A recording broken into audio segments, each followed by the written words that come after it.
اعوذ باللہ من الشیطان الرجیم بسم اللہ الرحمن الرحیم وبہ نستعین وہو خیر المعین۔ سلسلہ کلام سیرت حضرت ابراہیم علیہ السلام کے عنوان سے جاری تھا۔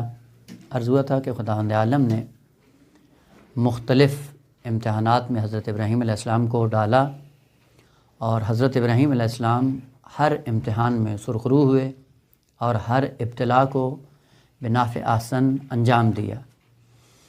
اور ابتلا میں ڈالنے کا فلسفہ بھی یہی تھا کہ وہ جو چھپے ہوئے کمالات ہیں ایک انسان کے اندر، جب تک مارد ابتلا میں نہیں آئے گا تب تک وہ اپنے آپ کو منزل کمال کی طرف گامزن نہیں کر سکتا ہے۔ خداوند عالم نے متعدد امتحانات لینے کے بعد اعلان کیا کہ انی جاعلک للناس اماما، کہ ہم لوگوں کے لیے آپ کو منصب امامت پہ فائز کر رہے ہیں، اور منصب امامت پہ فائز ہونے کے بعد آپ بشریت کو اپنے ساتھ لیتے ہوئے اللہ کی بارگاہ میں آ پہنچیں گے۔ عرض کیا تھا کہ امامت ہدیہ یا تحفہ نہیں ہے، یا وہ کیا کہتے ہیں مدرک نہیں ہے ایرانیوں کے بقول، یا سند نہیں ہے کہ ڈگری نہیں ہے بالفاظ دیگر، کہ پڑھنے کے بعد ایک ڈگری انسان کو جو مل جاتی ہے تو یہ ڈگری نہیں ہے، بلکہ یہ عہدہ ہے، یہ منصب ہے، یہ ذمہ داری ہے۔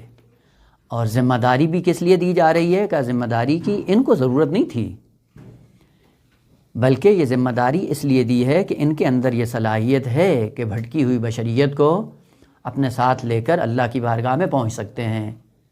تو وہ لوگ جو لقاء اللہ کا راستہ طے کر کے اپنے آپ کو اس کمال تک پہنچا لیتے ہیں، ان کو یہ ذمہ داری دی جاتی ہے کہ یہ راستہ جو تم چل کر آئے ہو، اسی راستے پہ پوری بشریت کو لے کر ہماری بارگاہ میں آؤ۔ اس لیے خداوند عالم نے کہا جاعلک للناس، لام انتفاع ہے، لوگوں کے فائدے کے لیے، لوگوں کی منفعت کے لیے آپ کو ہم نے منصب امامت عطا کیا ہے۔ البتہ بحث امامت کے عنوان سے الگ سے بحث کی جا سکتی ہے، لیکن یہاں پہ چونکہ ہمیں فقط سیرت کا جنبہ بیان کرنا تھا، اس لیے اس بحث میں وارد نہیں ہوتے کہ امامت کے دلائل کیا ہیں، امامت کس کا حق ہے، کون بنائے گا، شرائط کیا ہیں، صفات کیا ہوتی ہیں، خصوصیات کیا ہیں اس منصب کی، پھر امامت عامہ کی بات اور امامت خاصہ کی بات، کہ وہ بہت مفصل ہے۔ انشاءاللہ اصول عقائد میں اگر کہیں فرصت ہوئی اور مناسبت سے یہ سلسلہ آگے بڑھا تو انشاءاللہ وہاں پہ عرض کریں گے۔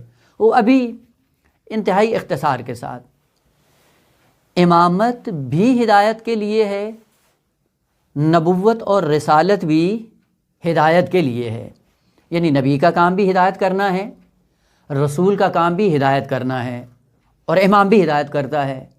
یعنی تینوں منصب جو مناصب الہی ہیں، ان سب کی ذمہ داری ہدایت کرنا ہے۔ اب ہدایت کیا ہے؟ اس سے پہلے کہ اقسام میں وارد ہوں، سب سے پہلے معنی کر دیں۔ ہدایت یا ہادی، یہ کلمہ کہاں پہ استعمال ہوتا ہے عربی میں؟ جس کا معنی ہم اردو میں کرتے ہیں رہنمائی، راستہ دکھانا، کسی کو آگاہ کر دینا، آگہی دے دینا۔ عرب کے اندر ظاہراً آپ جانتے ہیں، مجھ سے بہتر جانتے ہوں گے، خصوصاً جنہوں نے جا کے سرزمین کی زیارت کی ہے، مکہ و مدینہ کی، دیکھا ہوگا کہ ایک بیابان ہے، چٹیل میدان قسم کا، ریگستان ہے یہ، اکثر چٹیل میدان۔ اور بیابان جو ریگستان ہوتا ہے اس کی خصوصیت یہ ہوتی ہے کہ وہاں پہ راستہ باقی نہیں رہتا۔ ریگستان علاقے کی خصوصیت یہ ہوتی ہے کہ اگر کوئی راستہ بنا ہوا ہو، جیسے ہی تھوڑی سی آواز چلتی ہے تو ریت اٹھ کر راستے پہ آ جاتی، راستہ گم ہو جاتا ہے۔ ریگستان کی خصوصیت یہ ہے، اگر پہاڑوں کا راستہ ہو تو وہ ثابت رہتا ہے، پابرجا رہتا ہے۔ پہاڑی راستے جو منتخب کیے جاتے ہیں، اگر ان کو ہموار کیا جائے تو وہ رہتے ہیں، پھر راستہ معلوم اور مشخص ہوتا ہے۔ لیکن بیابانوں میں، ریگستان میں راستہ مشخص نہیں ہوتا ہے۔ ایک راستہ بنے گا، مثلا فرض کریں ہوتا ہے، یہ خصوصاً یہ جو برادران بائی روڈ آتے ہیں پاکستان، ان کو معلوم ہوگا، یہ ایران سے جب بارڈر کراس کرتے ہیں کوئٹہ سے پہلے یہ بلوچستان کا جو علاقہ ہے ریگستانی، اور بس اوقات ٹرین کی پٹڑی گم ہو جاتی ہے ریت کے اندر، پتہ ہی نہیں ہوتا یہاں پہ پٹڑی تھی یا نہیں تھی، کیونکہ ریت آتی ہے، ریت آنے کے بعد وہ راستے پہ آ جاتی ہے، راستہ پتہ ہی نہیں چلتا کہاں جاتا ہے، راستہ گم ہو جاتا ہے۔ اس راستے کو معین کرنے کے لیے کہ مسافر اس بیابان میں بھٹکے نہیں، گمراہ نہ ہو، پھر عرب ایک کام کرتے تھے کہ ایک شہر سے دوسرے شہر تک جانے کے لیے راستے کو معین کرنے کے لیے تھوڑے تھوڑے فاصلے کے بعد پتھروں کے ٹیلے بنا دیتے تھے، چند ایک پتھر اکٹھے کر کے رکھ دیتے تھے، اور تھوڑے سے فاصلے کے بعد اسی راستے کے اوپر پھر دوبارہ چند ایک پتھر اکٹھے کر کے رکھ دیتے تھے، اور یہ پتھر چونکہ ہوا سے منتقل نہیں ہوتے تھے، ثابت رہتے ہیں، چونکہ ان کے اندر وقار ہوتا ہے، سنگینی ہوتی ہے، یہ پڑے رہتے ہیں، ہلتے نہیں ہیں۔ ان پتھروں کے ذریعے پھر وہ اپنا راستہ معین کرتے تھے۔ ظاہر سی بات ہے جہاں جہاں پتھر پڑے ہوں گے انسان کو پتہ ہوگا کہ راستہ یہیں پہ تھا، اگرچہ ہوا نے ریت کو راستے پہ لا کے راستے کو گم کر دیا، لیکن یہ پتھر علامت بن جاتے تھے کہ راستہ اس شہر کا یہیں سے جاتا ہے۔ ان پتھروں کو عربی میں حد یا ہدایت کہا جاتا ہے، اور ان کی خصوصیت یہ ہوتی ہے کہ راستے کو مسافر پہ گم نہیں ہونے دیتے، راستہ ہمیشہ واضح اور عیاں رہتا ہے۔ اور اسی کلمے سے کلمہ ہدایت بھی نکلا ہے۔ ہدایت یعنی آپ کو خدا تک جانے کے لیے جو راستہ درکار ہے، یہ راستہ کبھی شیاطین جنی اور انسی آ کر ختم کر دیتے ہیں، راستے کو گم کر دیتے ہیں۔ خوب اس راستے کو جب گم کر دیا جاتا ہے انسان متردد ہو جاتا ہے، پریشان ہو جاتا ہے۔ اس اضطراب سے نکالنے کے لیے کوئی ایسے ہادی ہونے چاہیے وقفے سے کہ جو اس راستے کو جو خدا تک منتہی ہوتا ہے اس انسان پر گم نہ ہونے دیں۔ اور ہادی کو بھی ہادی اسی لیے کہتے ہیں کہ وہ سبیل اللہ پہ آ کر اس راستے کو معین کر دیتا ہے جو خداوند عالم تک منتہی ہوتا ہے۔ اسی لیے انبیاء کی سب سے بڑی ذمہ داری ہدایت کرنا تھا، یعنی سبیل اللہ پہ آ کر جو راستے گم کیے جاتے تھے ان راستوں کو نمایاں کرنا ہادی کا کام ہوتا ہے، اور انبیاء کی سب سے برجستہ ترین صفت ہدایت ہے۔ یہ ہدایت منصب نبوت میں بھی ہے، منصب رسالت میں بھی ہے، اور منصب امامت میں بھی ہے، لیکن فرق یہ ہے کہ منصب رسالت اور نبوت کے اندر جو ہدایت ہے وہ فقط اراءۃ الطریق ہے، اس سے بالاتر نہیں ہے، یعنی ذمہ داری نہیں ہے بالاتر، اگر ہو تو ان کا تفضل ہے، وإلا اصل ذمہ داری منصب نبوت و رسالت کی اراءۃ الطریق ہے، بیٹھ کے راستہ بیان کر دینا ہے۔ اگر کوئی آ کر بھٹکا ہوا انسان کوئی اپنا راستہ پوچھے منزل مقصود کا، تو یہاں پہ بیٹھے ہوئے وہ راستہ بتا دیں گے، مثلا یہاں سے آپ کو جانا ہے، سیدھا چلے جائیں، وہاں پہ دو راہی بن جائے گی، دائیں مڑ جائیں، اور دائیں مڑنے کے بعد پھر راستہ آگے جائے گا، وہ 3 شعبوں میں تقسیم ہو جائے گا، فلاں پہ جانا، یہیں سے بیٹھ کے وہ ساری راستے کی خصوصیات بتا دینا، یہ اراءۃ الطریق ہے، راستے کی رہنمائی ہے، دکھا دینا ہے۔ اس اراءۃ الطریق میں مشکل سب سے بڑی کیا ہے؟ جگہ جگہ پہ چور بیٹھے ہوئے ہیں، جگہ جگہ پہ زال، مغزوب، ڈاکو، دین کے نام پہ بے دینی بیچنے والے بیٹھے ہوئے ہیں، وہ جگہ جگہ پہ گمراہ کریں گے۔ یہیں سے پتہ چلتا ہے کہ اراءۃ الطریق راستہ محفوظ نہیں ہے۔ البتہ اگر باہر کے ڈاکو نہ بھی ہوں تو وہ جو نفس امارہ خود انسان کی ذات کے اندر بیٹھا ہوا ہے یہی گمراہ کرنے کے لیے کافی ہے، اور ہے بھی صحیح کہ ماہ مبارک میں تو جو بیرونی شیطان ہے ان کو تو خدا پابند کر لیتا ہے، اس کے باوجود ماہ مبارک میں گناہوں پہ گناہ کیے جا رہا ہوتا ہے یہ بشر۔ اس سے پتہ چلتا ہے کہ وہ جو اندر کا شیطان بیٹھا ہوا ہے وہ بھی بار بار جھانسا دیتا ہے اور اس راستے کو گم کرنے کی کوشش کرتا ہے۔ بس نبوت اور رسالت کا کام فقط اراءۃ الطریق ہے، لہٰذا آپ قرآن کی آیات کو جا کر دیکھیں گے جہاں پہ منصب نبوت اور رسالت بیان ہوا ہے، انبیاء کی ذمہ داری کے طور پہ بیان ہوا ہے، تو کیا ہے؟ وَمَا عَلَيْنَا إِلَّا الْبَلَاغُ الْمُبِينُ، ہمارا اگر راستہ آپ کو بتا دیں گے، پہنچا دیں گے، جو کچھ خداوند عالم سے ہم نے لیا ہے صاف شفاف، بغیر لگی لپٹی کے، بغیر کسی تعریف کے، بغیر کسی ملاوٹ کے آپ کے سامنے پیش کر دیں گے۔ بس جہاں بھی قرآن کی آیات نبوت اور رسالت سے وابستہ ہیں اور وہاں پہ ہدایت کا کلمہ استعمال ہوا ہے، اس ہدایت سے مراد اراءۃ الطریق ہے۔ لیکن جب منصب امامت کی بات آئی، اور منصب امامت کا کام بھی ہدایت ہی ہے، لیکن یہ ہدایت اراءۃ الطریق نہیں ہے، یہ ہدایت ایصال الی المطلوب ہے۔ ایصال الی المطلوب کا معنی یہ ہے کہ اگر ایک انسان بھٹکا ہوا ہے، گمراہ، اگر آپ اس کو راستہ بتائیں اور خود اس سے کہیں کہ یہ راستہ چلو، گمراہی کے چانسز بہت زیادہ ہیں۔ لیکن اگر خود آدمی اس بھٹکے ہوئے انسان کا ہاتھ پکڑ لے، ہاتھ پکڑ کے اپنے ساتھ چلانا شروع کر دے، تو یہاں پہ چلنے والا بھی مطمئن، چلانے والا بھی مطمئن، اور چلانے والا ایسا ہے جو راستوں کو جانتا ہے۔ لہٰذا ایصال المطلوب وہی کر سکتا ہے جس نے پہلے راستہ یہ دیکھا ہوا ہو، طے کیا ہوا ہو، اس کی مشکلات سے آگاہ ہو، وہ ایصال المطلوب کر سکتا ہے۔ اور جہاں جہاں بھی قرآن نے لفظ امامت کو استعمال کیا ہے، وہاں پہ ہدایت امری کے ساتھ کلمے کو مقید کیا ہے۔ وَجَعَلْنَاهُمْ أَئِمَّةً يَهْدُونَ بِأَمْرِنَا یا وَجَعَلْنَا مِنْهُمْ أَئِمَّةً يَهْدُونَ بِأَمْرِنَا، یعنی ہدایت کو امر کے ساتھ مقید کیا ہے کہ جس کا معنی ایصال الی المطلوب ہے، اراد و طریق نہیں ہے۔ ضمناً یہ بھی یاد کرتے ہیں کہ آقا منصب امامت ہاتھ پکڑ کے چلاتا ہے۔ بچے کے ادوار ہوتے ہیں، آپ نے دیکھا ہے جب بچہ دنیا میں آتا ہے تو ایک زمانہ ہوتا ہے ماں کی گود میں بیٹھ کے ماں کیا کرتی ہے، اٹھاتی ہے، لوریاں سناتی ہے، خود اس کے ناز و نخرے برداشت کرتی ہے، یعنی ساری زحمت ماں کر رہی ہوتی ہے۔ لیکن ایک زمانے کے بعد جب وہ اس قابل ہو جاتا ہے کہ یہ 2 قدم چل سکتا ہے، تو پھر ماں کیا کرتی ہے چلانے کے لیے؟ اپنی انگلی پکڑا دیتی ہے، اور انگلی پکڑانے کے بعد کیا کرتی ہے؟ بچے سے کہتی ہے اب چلو۔ یعنی انگلی پکڑا دینا ماں کا یہ بتاتا ہے کہ سکھا رہی ہے، اور ساتھ میں جو چلا رہی بچے کو، اس کا مطلب ہے کہ آپ کو بھی کچھ کرنا ہے۔ یوں نہیں ہے کہ اب ماں تمہیں گود میں اٹھا کے لوریاں سناتی رہے گی ساری زندگی، ایسا نہیں ہے۔ امامت یہ ہے کہ بشر کو ہاتھ تھما دیتا ہے امام، اور ہاتھ تھمانے کے بعد امام کے ساتھ ساتھ قدم بقدم آپ کو چلنا ہے۔ بس امامت چلانے کے لیے معین کیا گیا ہے، اور ہم نے یہ سمجھا ہے کہ ہاں جی ہماری جگہ پہ سارا کام ہی امام کریں گے، ہم آرام سے سوتے رہیں۔ نہ، امام کا کام سلانا نہیں ہے، امام کا کام اپنا ہاتھ تھما کر اس بشر کو چلانا ہے اپنے ساتھ۔ اس چلانے کے لیے جو کلمہ استعمال ہوا ہے ہدایت بمعنی ایصال الی المطلوب ہے۔ پس امام جب بھی اس منصب پہ فائز ہوگا، اس کا کام یہ ہے کہ بشر کا ہاتھ تھام کر اللہ کی بارگاہ میں لے جائے گا۔ خوب، اگر اس بشر کو لے کے جانا ہے تو 2 خصوصیات اس کے اندر ہونی چاہیے، یا خدا کو مادی فرض کر لیں، یا یہ کہ انسان کو مادہ سے خارج کر دیں، کیونکہ جب تک خدا نور ہے اور یہ بشر مادی ہے، یہ مادی اس نور کے ساتھ ملحق نہیں ہو سکتا ہے۔ خود 2 کام کریں، یا خدا کے لیے جسمانیت کے قائل ہو جائیں کہ خدا جسم میں ایک نقطے پہ بیٹھا ہوا ہے، اور اس بشر کے جسم کو، لاش کو اٹھا کر معصوم نے اللہ کی بارگاہ میں لے جانا ہے۔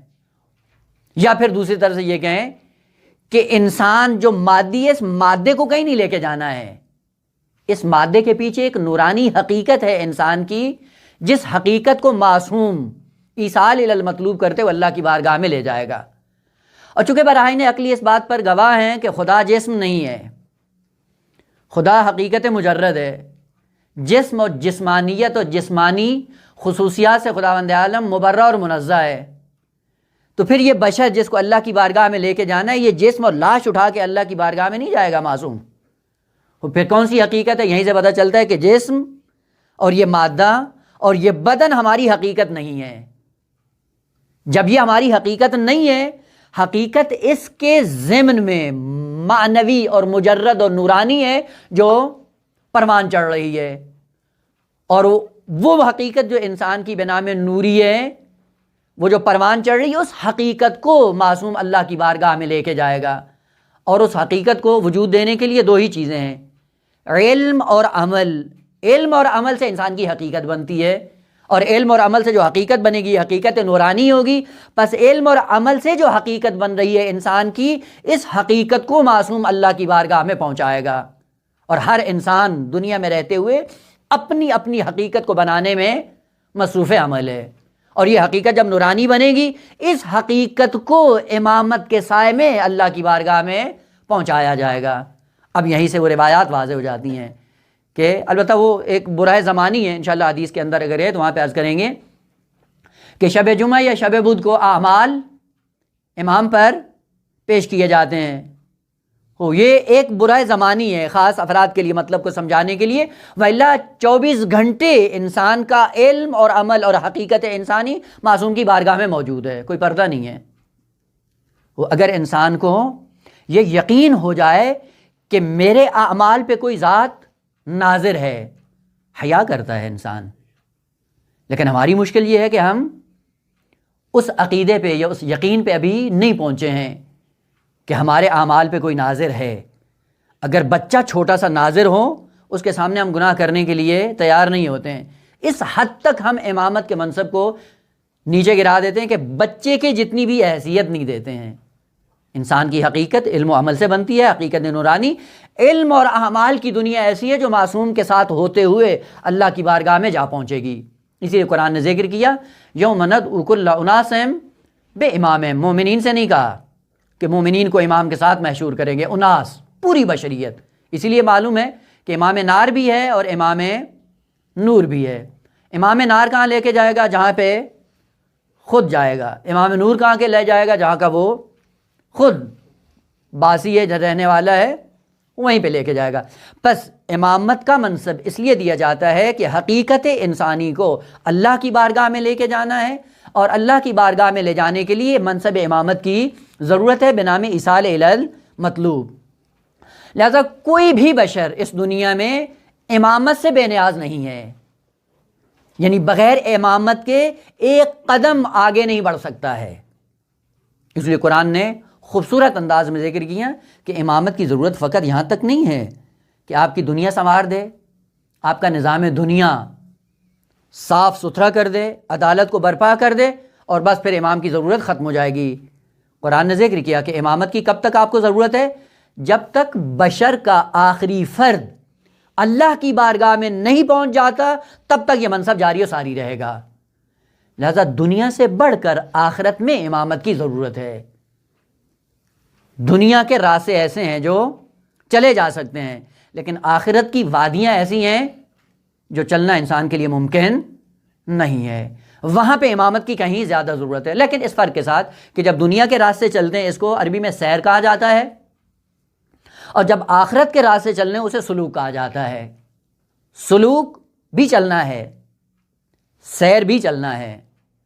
سیر وہ راستہ ہے جس میں انسان کو زحمت ہوتی ہے، مشقت، مشکل ہوتا ہے، لیکن سلوک وہ حرکت ہے جو آسانی سے طے ہو جاتی ہے، جس میں انسان کو زحمت کرنا نہیں پڑتی.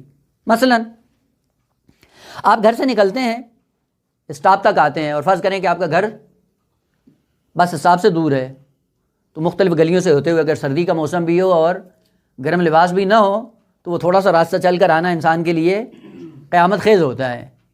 لیکن گھر سے نکلے، زحمت کی برداشت کی مشقت، اور زحمت برداشت کرتے کرتے آپ اسٹاپ پہ پہنچ گئے.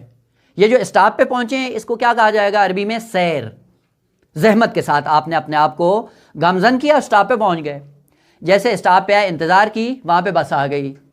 جو بس آپ انتخاب کریں گے جس میں بیٹھیں گے، تو اب وہ کیا ہے، جب بس میں آپ بیٹھ جائیں گے بس آپ کو لے کے جا رہی ہے. جا رہے ہیں آپ، سفر آپ کا طے ہو رہا ہے، لیکن اس سفر کو طے کرنے میں آپ کی کوئی زحمت نہیں ہے. اسے کہا جاتا ہے سلوک. پس سیر و سلوک کی دنیا میں انسان کو سیر میں یہ دیکھنا ہے کہ سفر طے کر کے کون سے بس اسٹاپ پہ پہنچا ہوں، اور سلوک کی منزل میں یہ دیکھنا ہے کہ کس بس پہ بیٹھے ہیں. وہ جو بس مشرق جا رہی ہے اور آپ کو مغرب جانا ہے، مشرق والی پہ بیٹھ جائیں گے تو وہ مغرب نہیں لے کے جائے گی، وہ وہیں لے کے جائے گی جہاں پہ خود جا رہی ہے. سلوک کی دنیا میں یہ دیکھنے کی ضرورت ہے کہ جس امام کو اپنایا ہوا ہے، سب سے پہلے دیکھو یہ کدھر جا رہا ہے، اور جانے کے بعد جب اس کو آپ نے انتخاب کر لیا ہے، انتخاب کرنے کے بعد پھر سلوک کی دنیا میں وہ آپ کو لے کر جائے گا.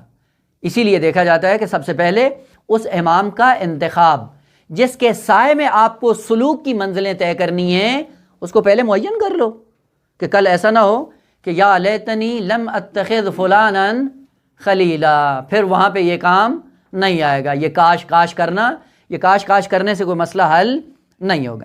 خود منصب امامت یہ خداوند عالم نے حضرت ابراہیم علیہ السلام کو، اور منصب امامت میں خصوصیت یہ رکھی ہے، اس کا کام ایصال الی المطلوب ہے، اور ہدایت کا یہ سلسلہ جاری رہے گا. جب اس چیز کو دیکھا حضرت ابراہیم علیہ السلام نے فوراً دعا کی، قال ومن ذریتی، آئے یہ منصب، یہ ذمہ داری میری اولاد میں بھی رہے گی، یا میری اولاد میں بھی یہ منصب آپ رکھیں گے، یا دعا کی کہ میری ذریہ میں اس منصب کو بھی رکھیں۔ وہ منصب رکھنے کی دعا جو کی حضرت ابراہیم علیہ السلام نے، اس وجہ سے نہیں کی ہے کہ یہ تمغہ جو ہے، یہ ڈگری جو مجھے ملی ہے، یہ ڈگری میری اولاد کو بھی ملتی رہے، بلکہ اس لیے کہ بشریت کی ہدایت کا انتظام قیامت تک باقی رہے گا۔ اور کہا جن کلمات سے، جن امتحانات سے میں مبتلا ہو کر منزل کمال کو پہنچا ہوں، یہی راستہ میری اولاد کے لیے بھی معین کر دے کہ میری اولاد بھی اس راستے پہ چلتی ہوئی ابتلاعات میں پڑھ کر اپنے آپ کو منزل کمال کی طرف گامزن کریں، اور ان کے وجود سے ہدایت کا سلسلہ باقی رہے۔ یہیں سے پتہ چلتا ہے کہ ہدایت کی بقا کی درخواست کی ہے، نہ تمغہ لینے کے لیے، کہ جس ہدایت کو میں نے جاری و ساری رکھا ہے، یہ ہدایت کا سلسلہ میری اولاد میں باقی رہے، چونکہ خداوند عالم کا کام ہے وہ ہدایت کرے گا۔ اور اس لیے خداوند عالم نے کہا ہے لَأَغْلِبَنَّ أَنَا وَرُسُلِي، یہ قانون طے شدہ ہے کہ ہمیشہ کامیابی، غلبہ مجھے اور میرے رسولوں کو ہے، یعنی کام میں نے کرنا ہے، دین ہمیشہ سر بلند رہے گا۔ آپ پھر کیا کرو کہ آپ کے اندر اگر ہمت ہے تو یہ دعا کرو کہ اس دین کی سربلندی کے لیے ہمیں ذریعہ بنا دے خدا۔ اگر آپ ذریعہ بن جائیں گے آپ کمال کو پہنچ جائیں گے، ولی ہم نے یہ سوچا ہوا ہے کہ اگر ہم نے دین کو سہارا نہ دیا تو دین نابود ہو جائے گا، نہ خیر، قرآن کا یہ وعدہ ہے کہ بھائی یہ ذہن سے نکال دو، ہم ہمیشہ اپنے دین کو سربلند رکھیں گے، تم اگر نہ اہل ہوئے تمہاری جگہ پہ کسی اور قوم کو لے کے آ جائیں گے، اور وہ کام بڑی رغبت کے ساتھ، آسانی کے ساتھ اس کو کریں گے۔ ہم کیا کرتے ہیں؟ دین کی سربلندی کے لیے جاتے ہیں، لوگوں کی دو باتیں سنتے ہیں، وہیں پہ پنچر ہو جاتے ہیں، اور پھر کیا کرتے ہیں؟ بڑے ہم نے اتنی زحمت کی ان کے لیے، ہم نے یہ کر دیا، ہم نے وہ کیا، اور یہ ہمارا احترام ہی نہیں کرتے ہیں، سلام ہی نہیں کرتے ہیں۔ ان کے لیے کیا، اپنے لیے کیا ہے؟ اگر تم نہیں کرتے تو کیا ہوتا ہے؟ ان کی ہدایت کے لیے خدا کسی کو نہیں بھیجتا۔ یہ ذہن سے نکال دیں کہ ہم نے دین کو سہارا دیا ہوا ہے، نا، دین کو ہمیشہ خدا سر بلند رکھے گا۔ آپ کی ہمت یہ ہے کہ بڑھ کر اس ذمہ داری کو اپنے کندھے پہ اٹھا لو، اپنے دوش پہ لے کر اس ذمہ داری کو آگے بڑھاؤ، اس میں آپ کا کمال ہے، آپ کی بلندی ہے، آپ کا ارتفاع ہے۔ اور جس انسان کو یہ مطلب واضح ہو جاتا ہے کہ دین کی خدمت کرنے میں میری سر بلندی ہے، پھر وہ خدا سے دعا مانگتا ہے کہ یہ سر بلندی مجھے دے، یہ کام تیرا میں کروں، میرے ہوتے ہوئے یہ کام کیوں زمین بوس ہو جائے۔ اس لیے آپ جا کر دیکھیں، جب مصیبتوں کی بات آتی تھی، اولیاء الہی بڑھ کر مصیبت کو گلے لگا لیتے تھے، اور فقط گلے نہیں لگاتے تھے بلکہ اس مصیبت پہ خدا کے شاکر ہوتے تھے۔ یہ شاکر کیوں ہیں؟ اس لیے کہ خدا کا یہ وعدہ ہے کہ دین سربلند رہے گا۔ اگر میں بڑھ کر اس دین کی سربلندی کے لیے کام آ جاتا ہوں، میں ارتقا کر جاؤں گا۔ دین پہ احسان نہیں ہے، دین کا یہ مجھ پہ احسان ہے کہ اس نے مجھے فرصت دی ہے کہ میں اپنے آپ کو سربلند کروں۔ لہذا دیکھیں جناب زینب عالیہ کو، وہ جناب زینب عالیہ جو مدینے سے چلی تھی، اور وہ زینب عالیہ جو عصر عاشور کے بعد تھی، زمین سے آسمان تک بی بی میں کمالات کی دنیا میں فرق آ گیا ہے۔ اب کربلا سے پہلے مصائب ہی مصائب ہیں جو ذکر کرتے ہیں، لیکن کربلا کے بعد بی بی شاکر ہی شاکر نظر آتی ہے۔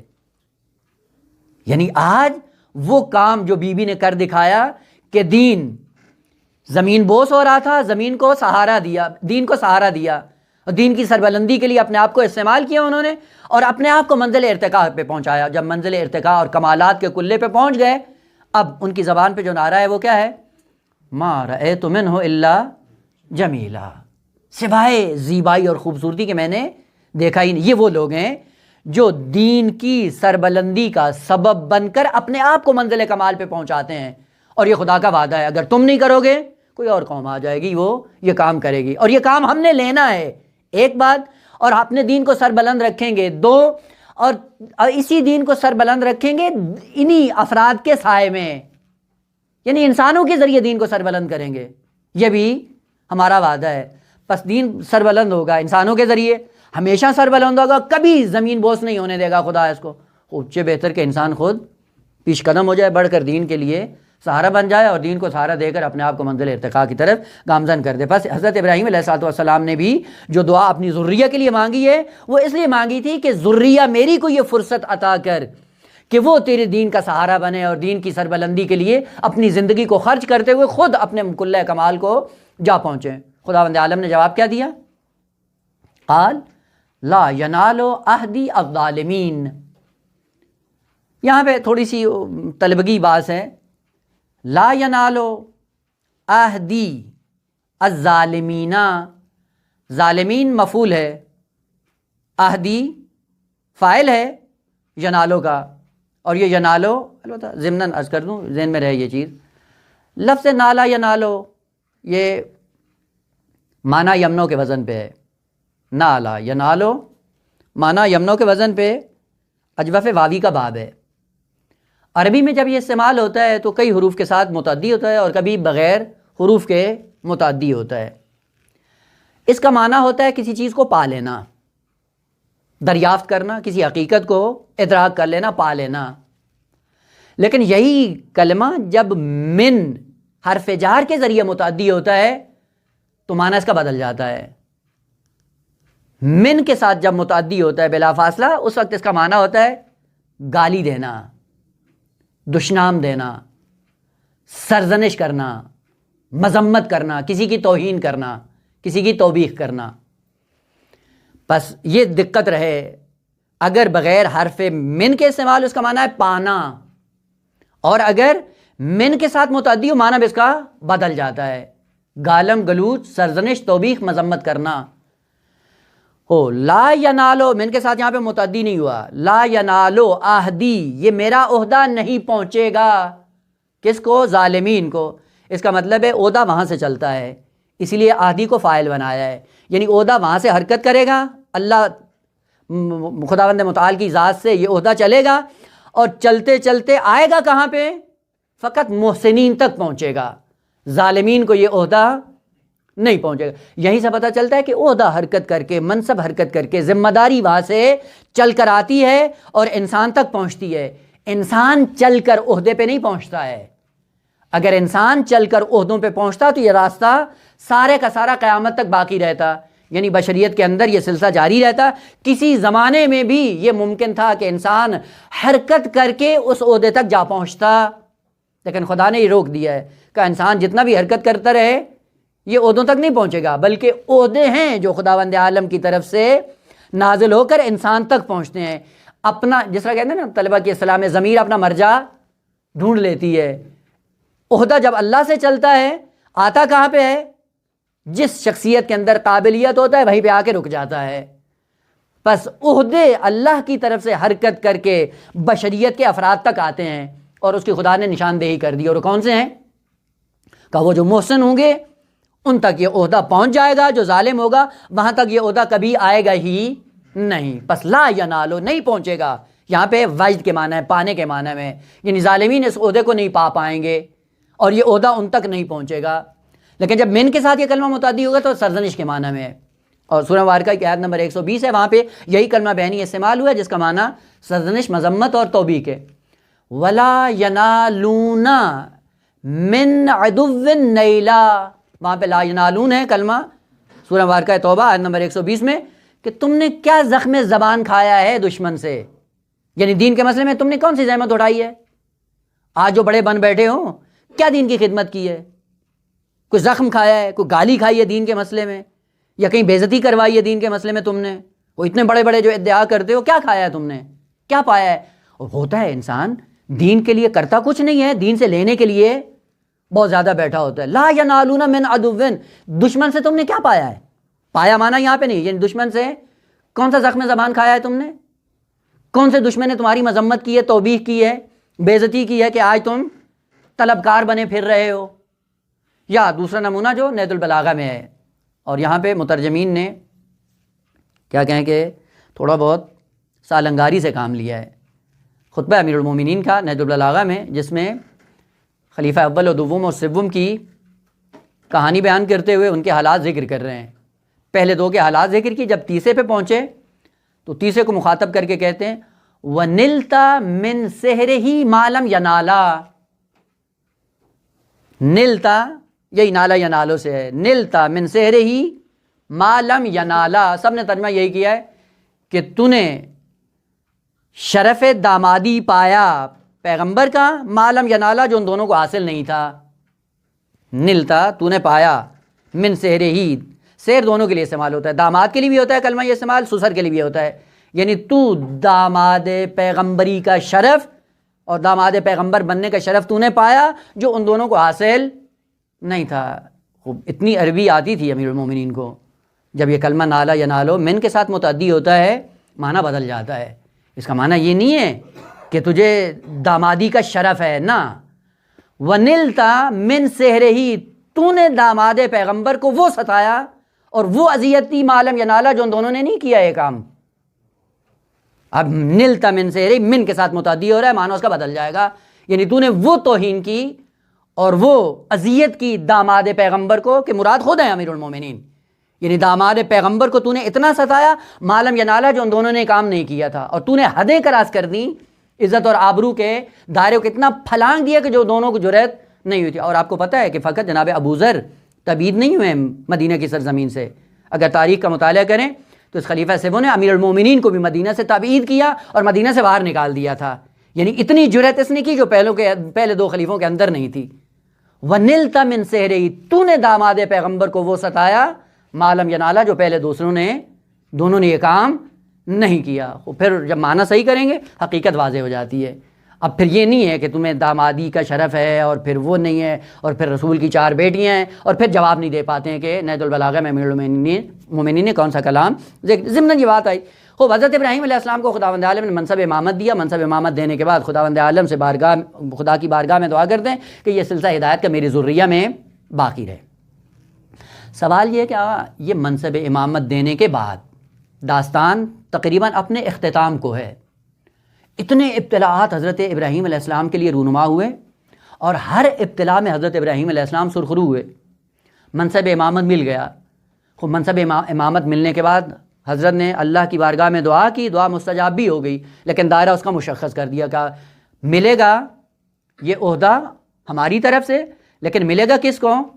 محسن کو۔ خوب اب یہاں پہ اگر طلبگی اصطلاح میں یہ استعمال کیا جائے، یعنی نسب اربع میں سے پوچھا جائے تو امامت اور محسن میں آئے نسبت تساوی کی ہے یا نہ؟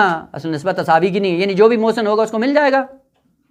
نہ، جس کو ملے گا وہ یقیناً محسن ہوگا، لیکن اس کا مطلب یہ نہیں جو بھی محسن ہوگا اس کو مل جائے گا، یہ عام خاص مطلق ہے، یعنی امامت جہاں پہ ہوگی وہاں پہ یقیناً وہ فرد محسن ہوگا، لیکن یہ ضروری نہیں ہے کہ جو بھی محسن ہوگا اس کو یہ منصب مل جائے گا، چونکہ فقط احسان شرط نہیں ہے امامت کے لیے، بہت سے شرائط کی ضرورت ہے کہ وہ شرائط جب ہوں گی ان شرائط کے ہوتے ہوئے پھر یہ منصب ان کو مل جائے گا۔ منصب مل گیا، خوب یہ منصب کس لیے ملا ہے؟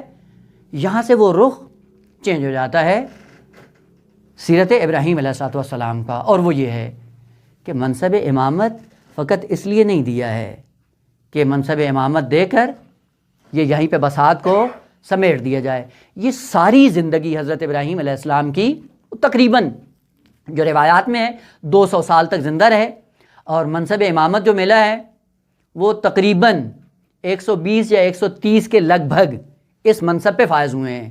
یعنی جب حضرت اسماعیل جوان ہوئے، جوان ہونے کے بعد ذبح کرنے کے لیے گئے، ذبح ہونے کے بعد جب دیکھا دمبا آ گیا ہے، اس کے بعد یہ منصب ملا ہے۔ یہ منصب کیوں دیا ہے؟ یہاں پہ وہ ہدف، جس ہدف کی خاطر یہ منصب حضرت ابراہیم علیہ السلام کو دیا گیا ہے، وہ قرآن کریم ذکر کر رہا ہے۔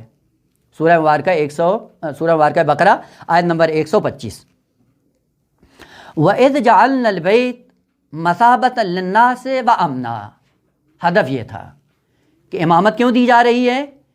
کسی ہدف کے لیے، اور وہ ہدف کیا ہے؟ اس ہدف کو تامین کرنے کے لیے حضرت ابراہیم علیہ السلام کو ہم نے یہ منصب دیا ہے۔ وہ ہدف کیا ہے؟ یہ قرآن نے سورہ مبارکہ بقرہ میں آیت نمبر 125 میں معین کر دیا۔ وَإِذْ ظرف ہے، ظرف زمانی، یاد کرو، یعنی حتماً یہ بات آپ کے ذہن میں ہونی چاہیے، یاد کرو اس کو۔ کیا؟ جعلنا البیت، ہم نے بیت کو قرار دیا مثابۃ للناس، لوگوں کے لیے، مرجع، مثابت سے کے ساتھ، میم تے الف بے تے دو چشمی، مثابت، ثواب سے، ثواب جو سنتے رہتے ہیں ہمیشہ، اور یہ ثواب اتنا راسخ ہو گیا ہے کہ کبھی کلمے کی طرف توجہ ہی نہیں جاتی ہے کہ یہ کلمہ ہے کیا، آیا کہاں سے ہے، معنی کیا ہے. بس کیا ہوتا ہے، بس ثواب ہی ثواب ہے. ایسے ہی ہوتا ہے نا، ثواب کا ایک نام ہے، اور آپ بچپن سے ہی بچے کو ذہن میں ڈالنا شروع کر دیتے ہیں، ہاں جی بیٹا یہ کرو ثواب ملے گا. بچہ بھی اسی تقلید میں چلتا چلتا جب بڑا ہوتا ہے اس نے بھی تقلیداً رٹ لگائی ہوتی، ثواب ملے گا. خداوند عالم فرماتا ہے یاد کرو کہ ہم نے یہ امامت کیوں دی حضرت ابراہیم علیہ السلام کو، کہ یہ امامت دینے کا ایک مقصد تھا. وہ کیا تھا؟ اذ جعلنا البیت مثابۃ للناس. اس ہدف کی اس خاطر اور اس مقصد کو حاصل کرنے کے لیے ہم نے منصب امامت دی ہے. کیا کرنا ہے؟ کہ بیت کو مرجع بنانا ہے پوری بشریت کے لیے. بس امامت کا کام یہ ہے کہ جو بیت یعنی خانہ کعبہ کو مرجع بشریت بنائے، وہ امامت کی ذمہ داری پہ فائز ہوتا ہے.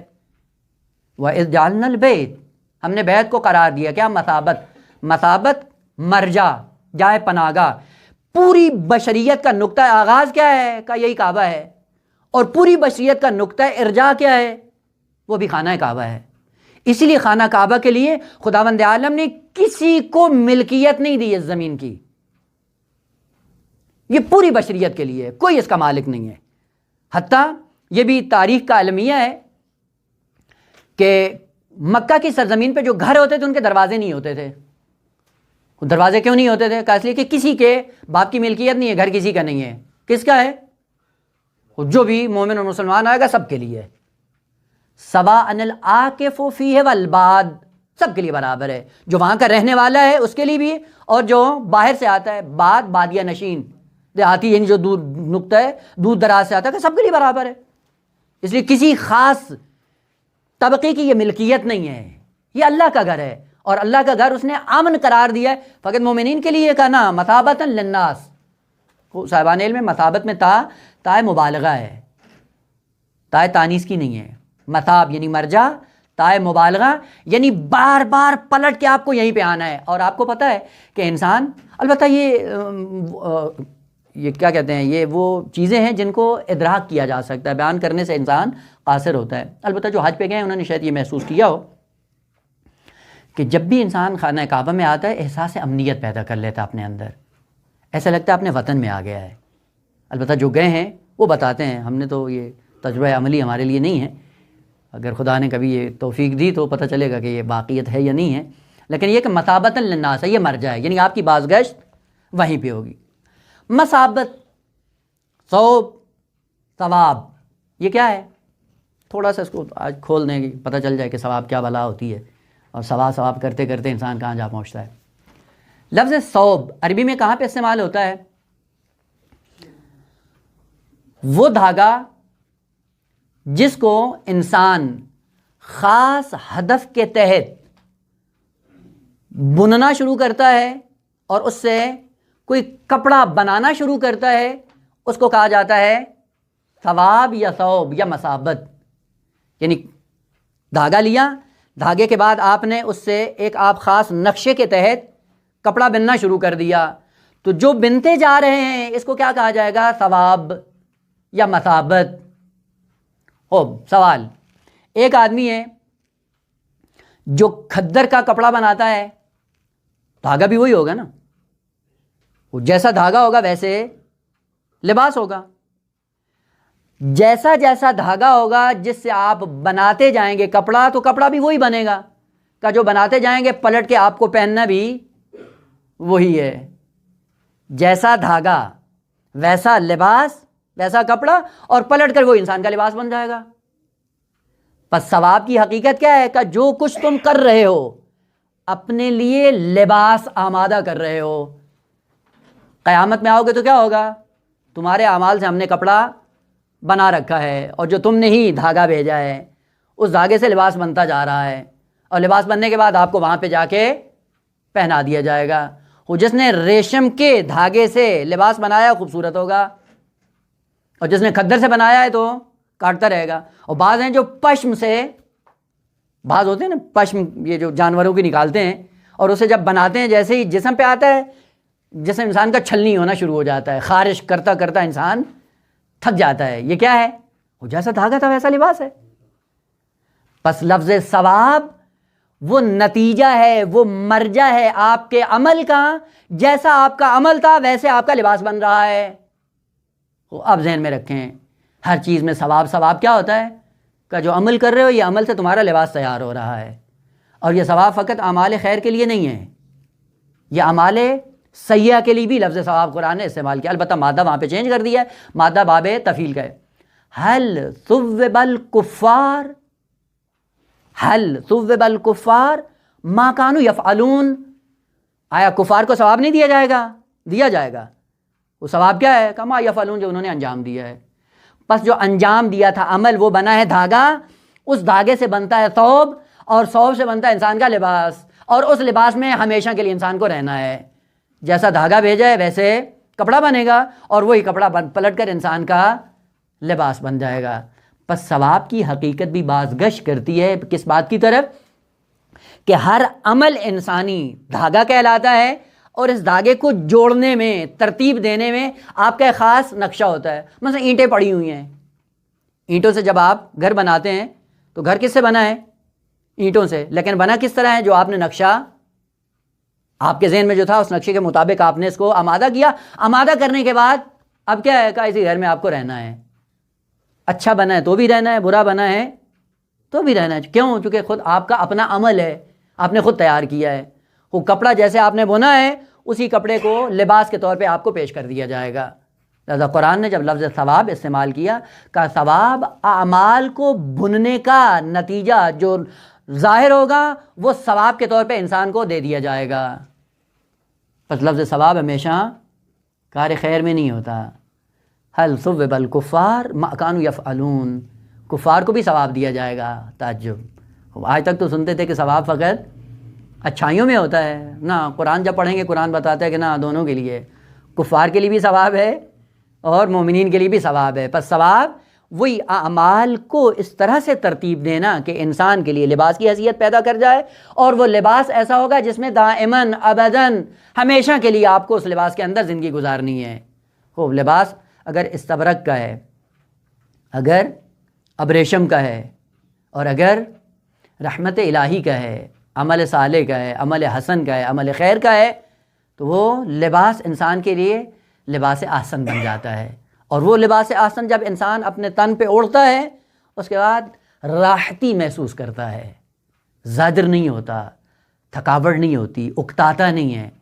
دیکھیں بعض ایسے لباس ہوتے ہیں انسان جب پہنتا ہے، پہننے کے بعد کیا ہوتا ہے، گرمی میں پہنتے ہیں تو اتنے گرم ہوتے ہیں کہ انسان کے جسم میں دانے نکل آتے ہیں، اور سردی میں اگر وہ پہنے تو اتنا ٹھنڈا ہو جاتا ہے، ٹھنڈا کو روک نہیں سکتا ہے. یہ بھی لباس ہے.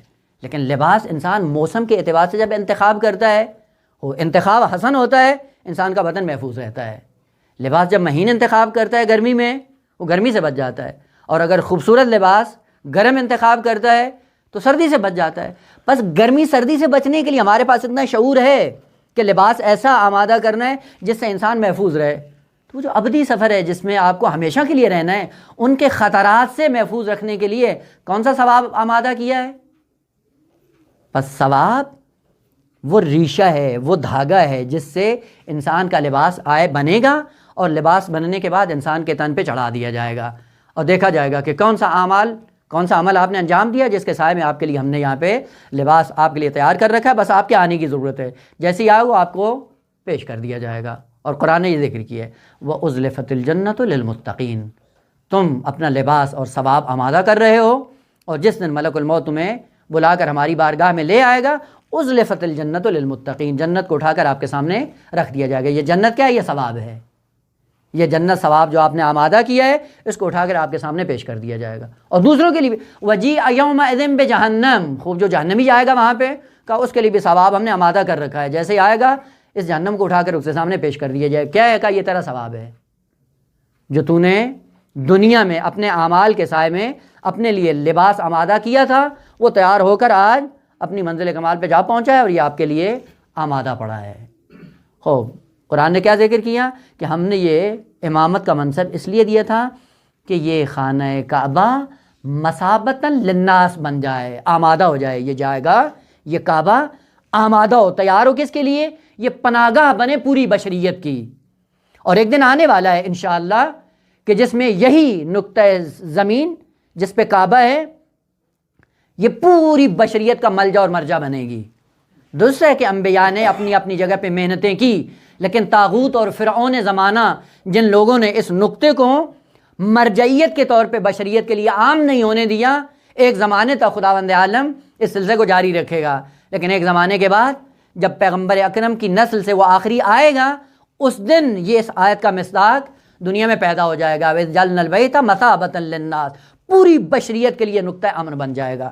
اور اسی نقطہ امن کو آغاز کرنے کے لیے حضرت ابراہیم علیہ السلام نے اپنی کوشش شروع کی، اور اسی منصب امامت کو دینے کا فلسفہ جو قرآن نے ذکر کیا وہ یہ تھا، وَجَعَلْنَا الْبَيْتَ مَثَابَةً لِلنَّاسِ، اس کو مرجع بنانا ہے، کعبہ مرجع بنے گا۔